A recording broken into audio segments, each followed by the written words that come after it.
Nah, filosofinya diantaranya buka yang manis-manis, agar hidup kita menjadi manis. Nah, akhirannya biar doa kita diterima walaupun anak sudah 5. Nah, itu kalau kurma. Kalau kolak, walaupun kita punya istri galak, yang penting hidup kita jangan sampai tersyok-syok dan galak-galak tak apa.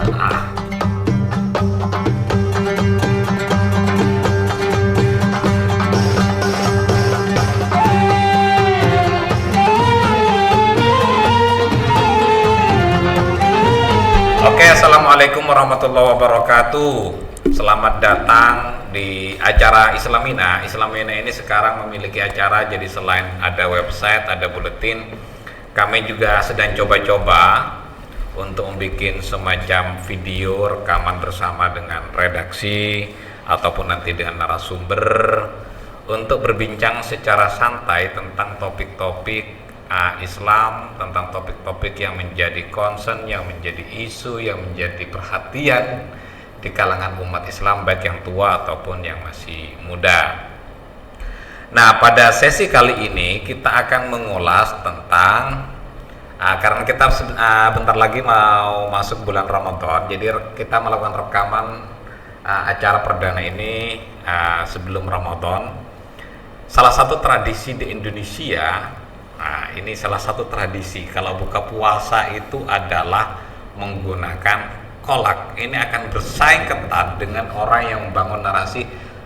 Kalau dalam hadis itu katanya berbukalah dan yang manis-manis, sehingga kemudian banyak orang karena ikuti Nabi gitu, berbuka puasa itu harus dengan kurma. Karena itulah topik kita hari ini adalah tentang kurma dan kolak. Nah, saya mau nanya yang pertama kepada Pak Afif, terkait dengan kurma dan kolak. Pertanyaannya sederhana ini, Pak Afif, kemudian nanti dijawab oleh Pak Anwar, kemudian Pak Roland. Kalau buka puasa pakai kurma atau kolak dan kenapa? Ya seadanya sih. Kadang ada kolak ya dimakan kolaknya, ada kurmanya ya dimakan kurmanya. Kenapa demikian? Karena kurma ini ada filosofinya. Nah, filosofinya diantaranya buka yang manis-manis, agar hidup kita menjadi manis.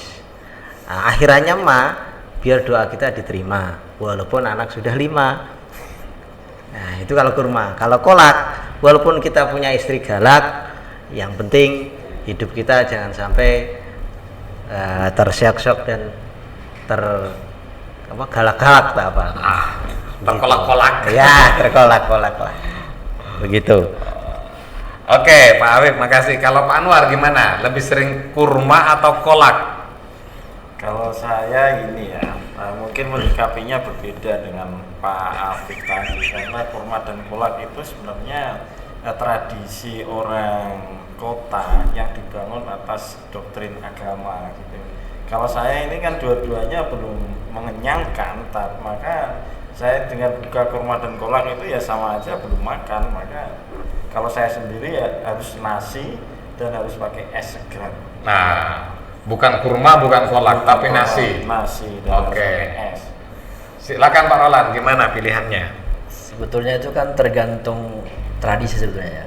Jadi kalau di masa Nabi mungkin tradisinya ya kurma ya. Kurma. Karena hadis Nabi intinya bukan soal kurmanya atau apanya, tapi manisnya gitu. Jadi makanan apapun selama itu manis, itu semua itu di antara sunnah.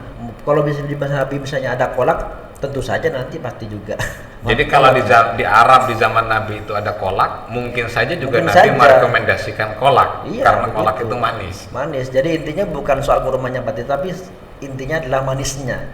Jadi berbuka dengan yang manis-manis itu bukan nggak harus kurma, nggak harus ini, tapi ya terserah gitu loh. Yang penting manis saja. Mau nanti es doger nanti, mau kolak, mau mau apapun selama itu manis. Nah, disitulah sunnahnya menurut saya. Nah, kalau Pak Anwar, Tapi yang menarik kan begini, kurma itu kan dulu jadi makanan pokok di Arab. Nah, seandainya misalnya Nabi itu makanan pokoknya misalnya nasi, saya kira yang disunahkan itu ya nasi. Maka saya punya pengalaman yang menarik begini ya. Suatu pada saya jadi pengantin baru dengan istri itu main ke silaturahmi ke rumah saudara begitu, buka bersama di sana. Nah terus ketika adzan maghrib ukur itu kan, nah itu disuguhi kurma dan kolak. Nah, terus ada lontong gitu. Baru 30 menit perut saya dapurnya istri loh, masih lapar, masa nggak dikasih nasi ini gitu kan. Wah kita coba terus, waduh masa gini gitu kan. Padahal nunggu sampai jam 8 baru diundang ya kita ke lantai 2. Begitu sampai lantai 2 ternyata di sana sudah lengkap ada nasi ya. Makanya saya menyimpulkan bahwa kenapa sih dulu itu disunnahkan kurma, ya karena kurma itu makanan pokok. Kalau di Indonesia saya kira ya yang mungkin yang sunnah itu yang bisa menambah kekuatan gitu. Kalau saya hanya kurma dan kolak nanti nggak bisa ngimam tarawih Pak. Betul. Gitu. Kalau Pak Afif gimana Pak Afif? Ya, saya sependapat dengan Pak Anwar, karena tradisi yang biasa kita lakukan terutama saat kecil, orang tua kita menghidanginya apa, ketika dihadapkan di perkotaan ini yang bergejolak, biasa langsung nasi, tiba-tiba dikasih kolak, ya perut keroncongan. Apalagi sekedar lontong, perut bisa jadi keroncongan. Nah makanya dikembalikan, kalau emang cocoknya kolak ya kolak, kurma ya kurma. Nah kalau saya melihatnya begini, selain soal kolak dan kurma tadi menjadi bahan pokok, tapi juga yang saya lihat adalah pemanfaatan buah lokal. Bahwa Nabi tidak mengimpor buah lokal, tidak mengimpor suatu buah makanan dari luar untuk dikonsumsi kemudian disundahkan, tidak. Tetapi yang menjadi kekayaan di bumi itu, nah itu yang kemudian dimanfaatkan dengan baik. Jadi kalau misalnya di daerah mana ternyata bukan kolak dan bukan kurma tetapi singkong atau apapun namanya atau buah apapun yang menjadi kebiasaan, ya nggak masalah juga. Jadi tidak perlu harus kurma yang impor misalnya. Jadi konteksnya kalau saya melihatnya justru adalah lokalitas buah itu. Tapi sebetulnya gini, kalau misalnya dianggap sebagai makanan pokok, enggak juga ya. Kalau di masa Nabi kan gandum itu. Gandum. Jadi ini kan soal kurma kolak ini kan takjil kan. Takjilnya. Jadi takjil. Jadi sunnahnya kan takjilnya itu kan. Di takjil makanya yang manis-manis itu loh. Jadi, tapi orang berasumsi takjil itu makanan maknanya. Takjilnya apa? Ya takjilnya kan sesuatu makanan ringan saja kan. Jadi Nabi rekomendasinya ya yang manis-manis saja lah gitu. Yang manis-manis. Iya.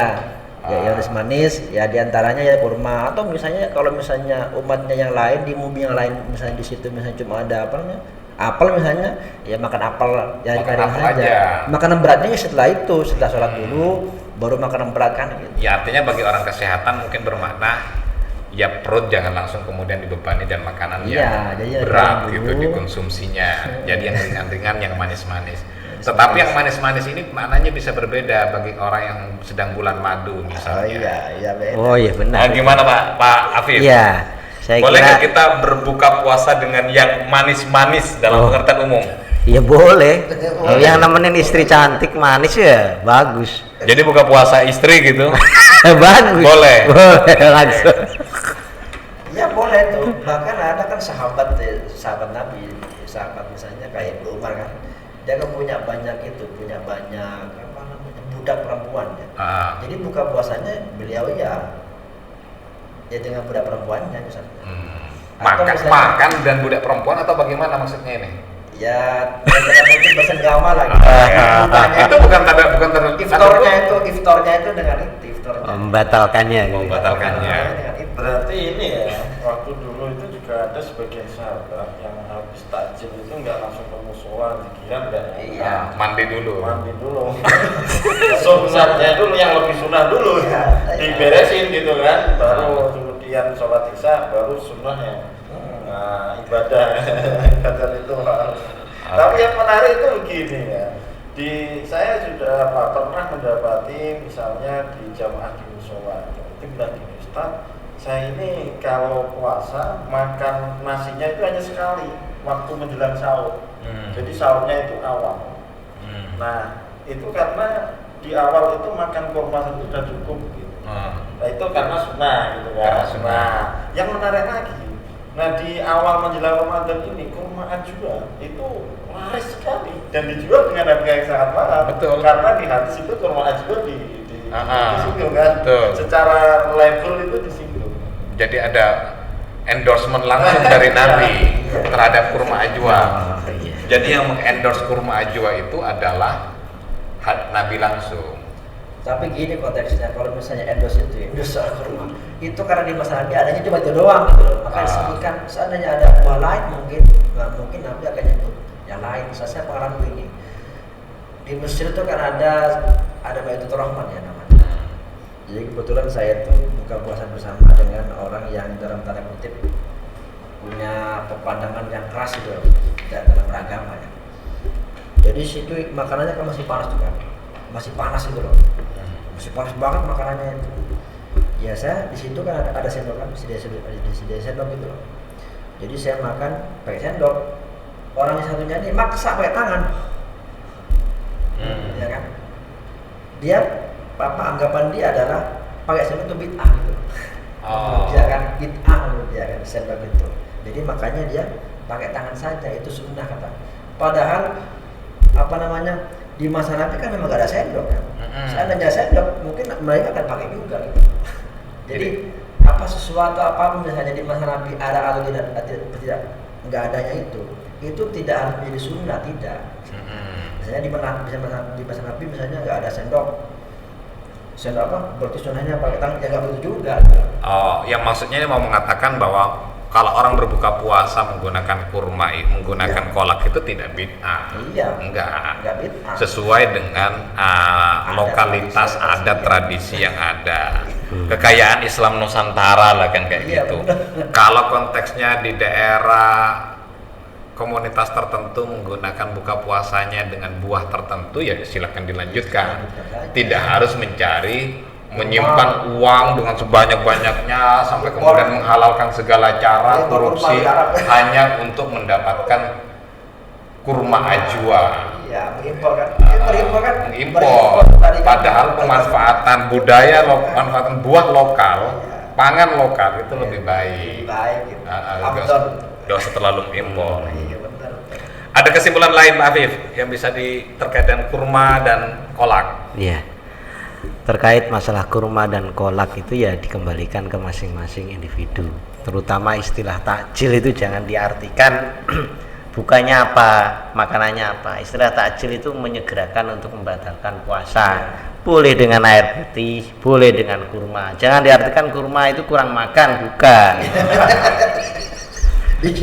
Ya, karena ini seringkali masyarakat kita itu terkecoh dengan istilah-istilah sunnah. Padahal di situ ada yang wajib. Orang nggak punya duit, maksain beli kurma untuk mengejar sunnah.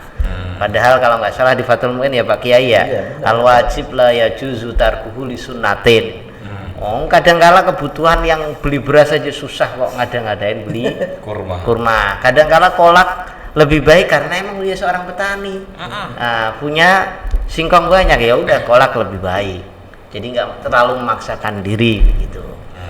Kalau Pak Anwar ada yang bisa disimpulkan nggak Pak Anwar? Enggak, kalau itu memang saya cenderung ada kearifan lokal ya, karena selama saya hidup ini kan di Jawa, di kampung saya itu memang tradisinya takjil ya makan nasi dan minum es, minum air putih gitu kan. Begitu di Betawi ternyata berbeda. Justru kalau menjelang puasa itu orang jualan cola, jualan lontong gitu kan, itu banyak sekali gorengan gitu, dan itu dipakai untuk tradisi di Betawi. Nah itu hanya tradisi saja sih. Kalau untuk sunnah ya yang penting kita membatalkan puasa, buka puasa, makan, beribadah. Kalau Pak Roland? Ya seperti yang saya katakan di awal tadi bahwa itu kan tergantung tradisinya masing-masing kan. Ya kalau di masa Nabi ya tradisinya karena memang di sana itu yang buah-buahannya yang paling banyak ya kurma, ya dimakan kurma sebagai takjilnya ya. Ya kalau di kampung saya di Madura ya pakainya kolak itu. Kolak. Nah ini sekaligus juga salah persepsi orang tentang takjil itu, disangkanya takjilnya apa kan, itu selalu pertanyaannya. Sehingga takjil itu seakan-akan maknanya itu adalah makanan, padahal maknanya adalah Membatalkan puasa. menyegerakan. Jadi kita yang disunahkan adalah menyegerakan, membatalkan puasa ketika waktunya berbuka puasa. Tetapi bukan berarti menyegerakan puasa itu zuhur dengar adzan kemudian alasan menyegerakan, nah itu namanya batal puasanya. Nah, jadi takjil itu maknanya bukan makanan tetapi menyegerakan. Mau buka puasanya, takjilnya, menyegerakannya itu menggunakan apa? Mau menggunakan makanan kurma atau buka kolak, ya jangan terlalu memaksakan diri. Jadi apa yang ada di rumah ya sudah itu dinikmati. Kalau ternyata nasi nggak ada, kolak nggak ada, kurma nggak ada, adanya istri yang manis, ya berbuka puasalah dengan istri yang manis. Dengan disegerakan. Saya kira itu podcast hari ini tentang kolak dan kurma. Terima kasih banyak. Assalamualaikum warahmatullahi wabarakatuh. Waalaikumsalam warahmatullahi wabarakatuh. warahmatullahi wabarakatuh.